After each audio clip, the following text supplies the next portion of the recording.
Daddy, hatid mo ko sa school na yon. Ngayon, inaantok pa ako na. Okay, bye-bye.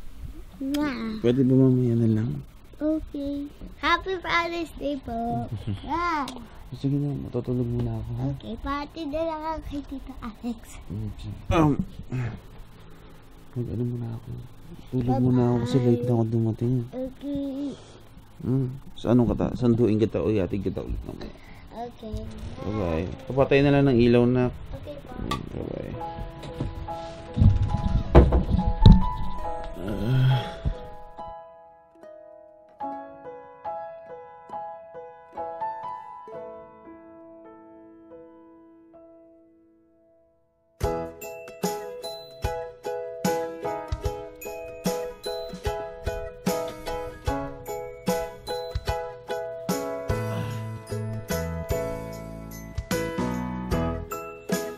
Ganito ang eksena namin ng anak kong si Hana sa araw-araw.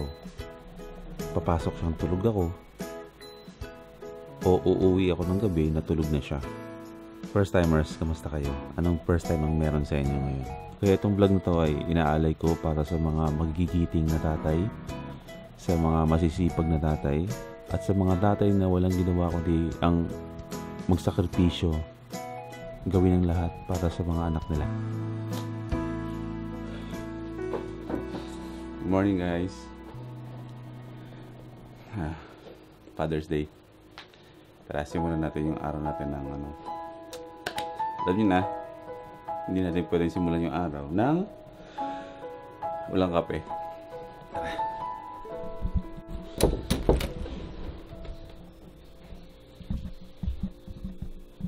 Wait lang. Nanay ko naglalaba. Nay, Happy Father's Day. Baka tayo na lang kinukuha ng video, no? Teka, magtitimpla lang tayo ng kape. Total, ang pasok ko ngayon ay alas 2 pa ng hapon. Tapos si Hana, pumasok na sa school. Pero uuwi yan ng alas 11 ng tanghali.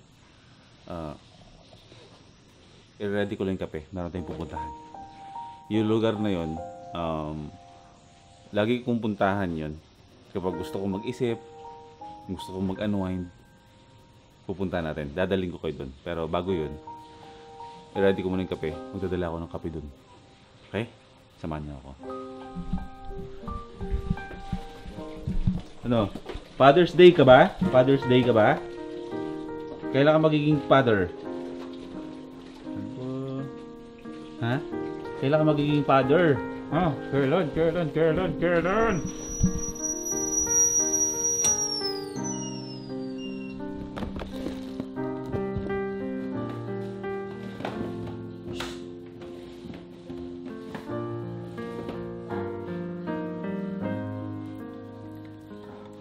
Nakita ko na. Kanina ko pa inaanap eh. Lalagyan ng kape. Dadalhin natin dun.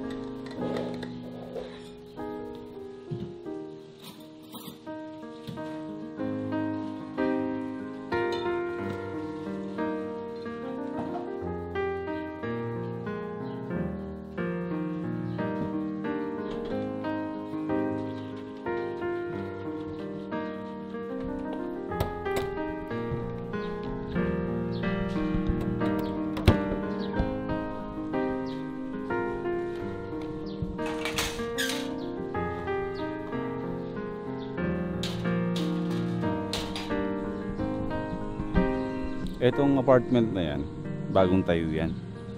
Sa street lang din namin dito sa amin. Parang bala ko siyang rentahan para gawin kong editing studio. Pero hindi ko pa nakakausap yung may-ari, pero kaibigan ko yung may-ari. 3.5 lang yan.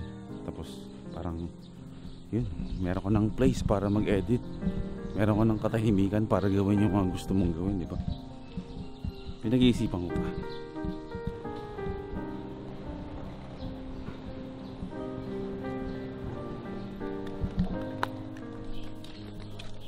Morning po.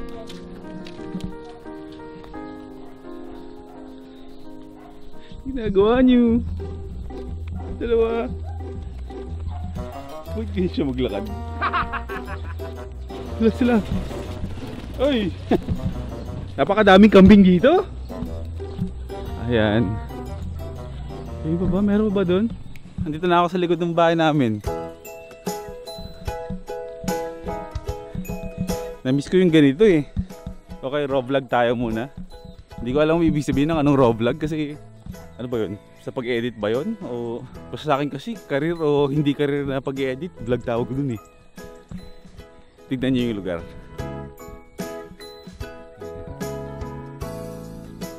Solid diba? May ganitong lugar ka sa likod ng bahay nyo.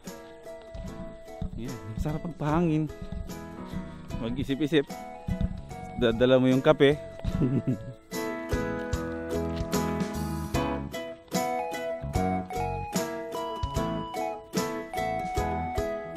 Nawala na yung upuan dyan. Ba't ganyan? Mga tagal-tagal na rin kasi ako hindi nakapunta dito. Siguro mga buwan na. Siguro kumapal na yung mga puno. Tapos nawala na yung ano. Yung tawag dito? Yung mga upuan. Kinain na ng mga puno, talaman.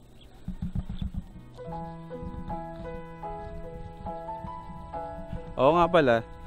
Shout out sa lahat ng mga daddies sa buong mundo na nanonood nitong vlog natin.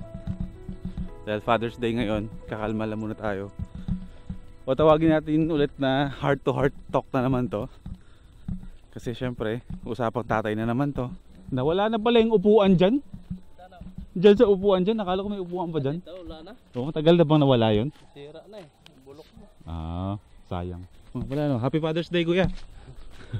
Nagkape ka na ba, kuya? Ito, may kape ako dito. Aga ako nagising.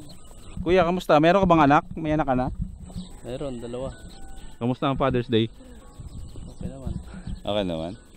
Pumasok ko sa trabaho kasi Wala naman kami day off dito eh. wala kayong day off. Di, parang pareho pala tayo. Ganun din ako sa trabaho eh. Minsan lang magka-day off. Pero okay naman, nakabawi naman. Kasi naman. Nailabas mo naman yung mga bata. Sa probinsya yung mga anak ko eh. Ay, ganun? Bacolod. So, andito ka para ano? Para magtrabaho lang talaga? Oo. Oh my gosh. Ako minsan, dinadamdam ko pa yung pagtatrabaho ko sa Maynila. Taga Malolos lang ako, tapos ikaw. Dahil din ako dyan, Kanya. So ano pa, paano? Nagulat naman ako doon. Akala ko, dito lang mga, paano man handle yung mga ganong ano? Ando naman yung nanay ko sa mga probinsya. Nagalaga sa Sa mga anak mo, asawa mo na sa Taiwan. Hindi ka nalulungkot sa ganong sitwasyon? Sanayan lang. Hirap ng buhay ngayon. Kailangan magtulungan eh. Oo nga no. So si tatay, hindi ko alam si kuya. Grabe naman ako makatatay. Parang magkaedad lang naman kami. So ilang taon mo nang hindi nakikita yung anak mo? Magto 2 years na. Hindi kasi ganun din ako kuya eh. Yung trabaho ko din, ubusan din ng oras. Mas mahaba yung pinapasok ko kaysa sa sinistake sa bahay. Oo. Salamat. So umalis na si kuya. Security pala yun dito sa lupa na to. Kasi nga nabili na nga ng SM to. Eh, iniwan niya na ako. Nag heart to heart to kaming dalawa, pero mas pinili ko na lang na wag siya i-video para respeto sa gusto niya. Wag siyang i-vlog. Kape.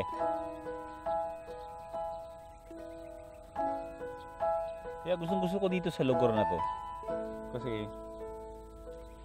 nakapag-isip ako na maayos. Daddy! Oy! Hi! Dito na siya. Wala, hindi ako sinama. Oo, pumunta si Daddy sa... Paano nga? Pumunta ka sa school. Kiss ko nga. Mwah! Kamusta school mo? Okay po.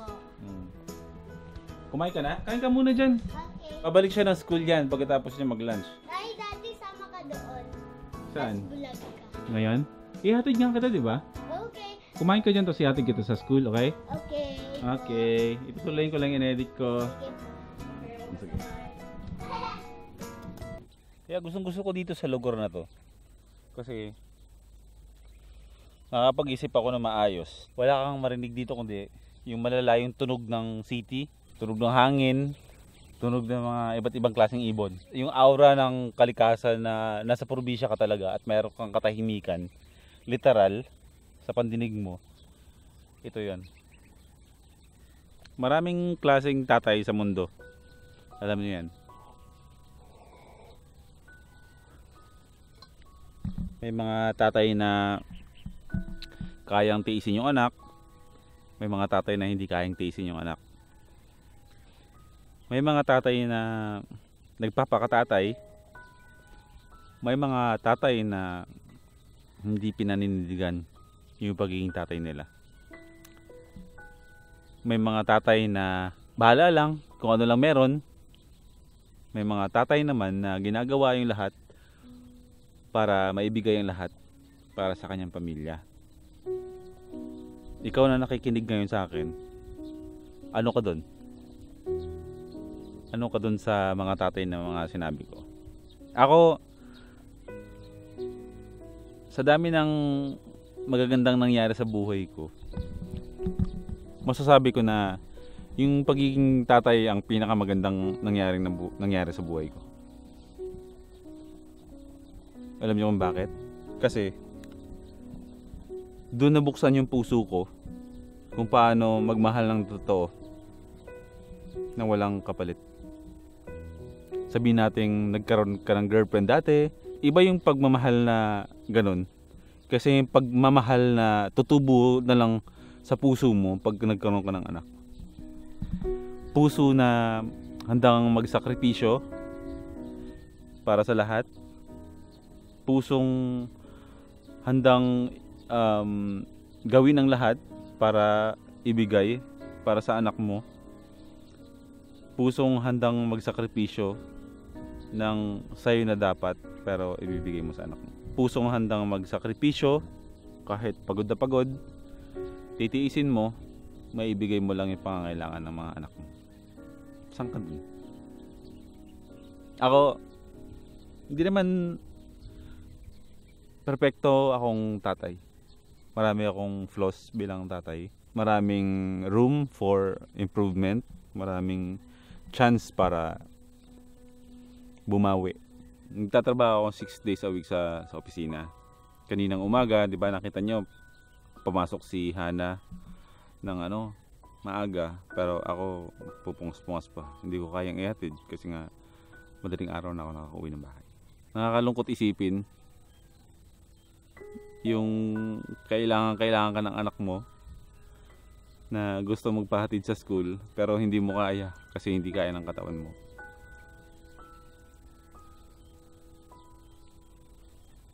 Kaya hindi kaya ng katawan mo kasi nagsisipag ka sa trabaho para sa kanya. Mahirap balansehin yung time sa trabaho at time para sa anak mo. Pero ang dapat, hindi mo pwedeng pabayaan yung anak mo. Hindi mo rin naman pwedeng pabayaan yung trabaho mo para sa anak mo. Bilang isang tatay na nagtatrabaho at ganito rin, tatay na nagbubulag, hindi madali ang sitwasyon na ganito. Siguro inisip ng mga tao, hindi ako kontento sa trabaho ko. May magandang trabaho na daw ako, pero bakit daw kinakayod ko pa yung pag-YouTube? Imbis na ibigay ko sa bata yung oras ng day off ko, umaalis pa ako para mag-vlog. Pero lahat kasi yun, merong dahilan. Sino ba namang gagong tatay ang the day off pero aalis, di ba? Imbis nga, oo nga naman, tama nga naman, may point naman. Kung bakit aalis pa ako, imbis i-spend ko na lang sa bata yung araw. Hindi nila maintindihan na ako yung tatay na meron akong pangarap. Hindi para sa akin, kundi pangarap ko sa anak ko. Hindi nila maintindihan na ako yung tatay na hindi ako nakukontento kung anong meron lang ako. Gusto ko yung makuha yung the best ko. Yung the best na pwede kong ibigay sa anak ko. Kung nagtataka kayo kung bakit ko ginagawa yung pag-vlog ngayon, meron akong bagong dahilan kung bakit ko hindi binibitawan yung pag-vlog at kung bakit may trabaho pa ako, nag-edit na ako sa network, tapos nag-vlog pa ako. Kasi alam nyo, simula nung naka-recover na ako sa depression ko, okay na ako ngayon. May nagbago sa puso ko, isipan ko. Mas bumabaw yung kaligayahan ko. Nabuksan yung puso ko sa bagay na gusto ko, mas nagiging okay yung iba kaysa sa akin. Mas nangibabaw sa puso ko na kung gaano kahalaga yung happiness na tinatawag. Yun yung nagbago sa akin simula nung naka-recover na ako sa depression ko. Nagbago na yung takbo ng pananaw ko sa buhay. Nagbago na yung tingin ko sa mga bagay-bagay. Mas alam ko na kung ano yung ipaprioritize ko sa buhay. Kaya tulad nung kay kuya kanina, yung kasama ko dito, bilib ako sa mga tatay na nagtatrabaho ng malayo, tsaka kayang tiisin yung anak na lang hindi nakikita ng ilang taon para lang mabigay yung mga pangangailangan nila. Bilib din ako sa mga OFW na kayang iwan yung pamilya, isakripisyo na magkakalayo sila sa mga anak nila para sa malaking sweldo na pwedeng ikabago ng buhay nila, para matustusan yung pangangailangan ng pamilya nila. Yun ang kapalit, ang maging malayo sa pamilya. Mahirap yun. Sabi ko hindi ako iiyak, kaya ako lumabas. Kasi ayoko makita ng nanay ko na umiyak ako. Kasi iyak din yun. Kasi alam yung pinagdadaanan ko. Masarap na mahirap ang pagiging tatay. Once na naging tatay ka na, tatay ka na. At kailangan mong panindigan yun. At dapat sa lahat ng bagay na gagawin mo, at sa bawat desisyon na gagawin mo, dapat nandun lagi yung thought na tatay ka. Halika na. Okay. Alex, nandun na si Tito Alex. Okay, ihatid ko na siya sa school. Bago ako pumasok sa trabaho. Ihatid ko muna siya. Saka na yung bag mo. Ako na. Abay, Lola. Ihatid ko lang na yun. Ihatid ko daw siya. Aray ko. Ito si Tito Alex niya. Siya ang service niya sa araw-araw. Okay, game. Yan! Yay! Pupunta na kami sa skulihan na. Sige, Daddy. Punta tayo sa 7-Eleven. Oo, mamaya pag-uwi ko. Lagi nitong pinagmamayabang sa akin na may mga nanood daw siyang classmates. Proud ko sa akin pagdating sa school niya.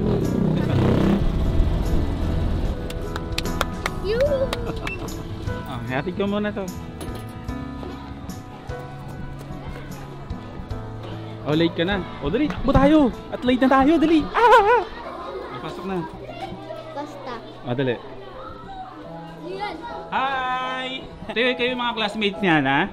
Opo. Yay! Mag-hi kayo dali. Hi! Hi! Vlog! Oh, nag-vlog kami. Oh, Nga. papasok na si Daddy ah. Mag-aaral ka mabuti dyan ah.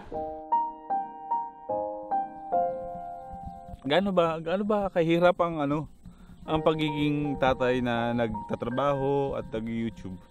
Hindi madali. Alam niyo kung bakit ako nag-YouTube? Na sinasabi nila na hindi na daw ako makontento sa trabaho na meron ako. Mahirap ang pagiging tatay. Kasi ang pagiging tatay, isang responsibilidad yan. Isang batayan ng pagiging pagkalalaki mo.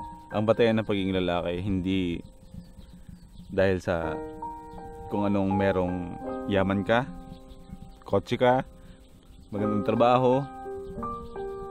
Ang pagiging lalaki, ang batayan ng isang pagiging lalaki ay yung pag-take mo sa responsibilidad sa buhay na kung anong meron ka. At yun ang mahirap gawin. Ako, alam niyo yun, napapansin niyo yan sa mga vlogs ko. Hindi buo yung pamilya. Marami akong regret sa buhay. Marami akong mali. Pero hindi pa huli ang lahat para ayusin ang buhay. andyan pa yung anak ko para tumayo ulit at ituloy ang pangarap para sa kanya. Mahirap mag-YouTube na nagtatrabaho at tatay ka pa. Totoo yun. Imbis na yung oras ko ibibigay ko na lang sa kanya, ginagawa ko pang umalis para mag-vlog. Kasi meron akong pangarap. Hindi dahil sumikat sa YouTube, kundi yung pangarap na mas marami yung time na may ibibigay ko sana ko. At yung YouTube ang isa sa mga tool na nakita ko na way na kaya kong ito yung magbibigay ng panahon sa akin, ng pagkakataon na mas dumami yung oras ko sa anak ko. 3 araw akong magsisipag sa vlog. Yung 4 na araw nun, kasama ko na yung anak ko ng dire-diretso sa bahay. Mag-i-edit lang ako. Kahit isubsub ko yung sarili ko sa pag-i-edit. Ang importante, kahit mapagod ako sa loob ng bahay, kaka-edit. Ang importante sa akin, nakikita ko yung anak ko pala. Yun yung nangigibabaw sa akin. Wala akong pakialam kung hindi ako sumikat sa YouTube. Wala akong pakialam sa kasikatan. Ang mahalaga sa akin, mabigay ko yung pangarap ko sa anak ko. Isang kabaliwan ng isakripisyo ang magandang trabaho. Isakripisyo ang relasyon mo sa anak mo para sa YouTube. My God, hindi ko gagawin yun. Nagkataon lang na yung YouTube ang pinaka-perfect na kapamaraanan para mas dumami yung time ko sa anak ko. Yun ang dahilan ko ngayon kung bakit ako nag-YouTube. Mahirap. Pag umaalis ako ng bahay, sobra parang dinudurog yung puso ko. Parang dinudurog yung puso ko na iiwan ko yung anak ko. Naalis ako. Kasi magbablog lang ako. Vlog na hindi maintindihan ng mga tao, na hindi maintindihan ng mga tao sa bahay. Nakakala nila gago-gago lang ginagawa ko. So, pasensya na kayo. Ako,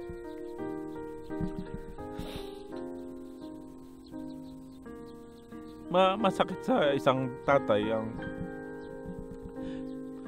gumigising ka sa umaga na wala na yung anak mo kasi pumasok na. Pag-uwi mo sa bahay, tulog na. Wala kang gagawin kundi yayakapin mo na lang sa pagtulog. Kumbaga, yun siya na lang yung magsisilbi na pantanggal ng pagod mo. Ganyan na lang. Yan na lang ang moment namin dalawa ni Hana. Kaya minsan ang ginagawa ko pag dating ko sa bahay, pag alam kong katutulog lang, ginigising ko pa si Hana una na. Ginigising ko yan. Pupunta kami ng 7-Eleven. Bibili kami ng mga favorite na candies niya, or minsan lalabas kami ng hating gabi or madaling araw para maglugaw, magmami sa mga kanto-kanto na 24 hours na bukas. O minsan, nagkokotse lang kami dalawa, mag-iikot-ikot lang kami sa Malolos. Kaya sabi ko, hindi ako mapapagod eh. Hindi ako mapapagod abutin o ratingin yung isang goal ko sa buhay hanggat di ko nakukuha. Kasi meron akong malaking dahilan. Mas gusto ko yung buhay na mas marami akong time para sa anak ko. Alam mo naman natin, syempre, may mga bagay talaga sa mundo na masigit pa sa pera. Mas mahalaga ang oras na binibigay natin sa kanila kaysa sa ibang bagay. Yung panahon na binibigay natin instead of kung ano bang material ng mga bagay. Kaya, ayun, sa mga magulang, take nyo yun as my advice. Mas magandang regalo sa mga anak nyo yung oras nyo para sa kanila. Kasi yan ang tatanda nila sa pagtanda.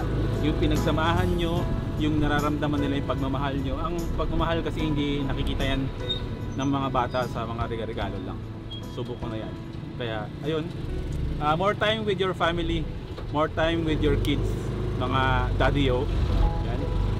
Hanggang sa muli, binabati ko kayo ng maligayang araw ng mga daddy. Happy Father's Day sa inyong lahat.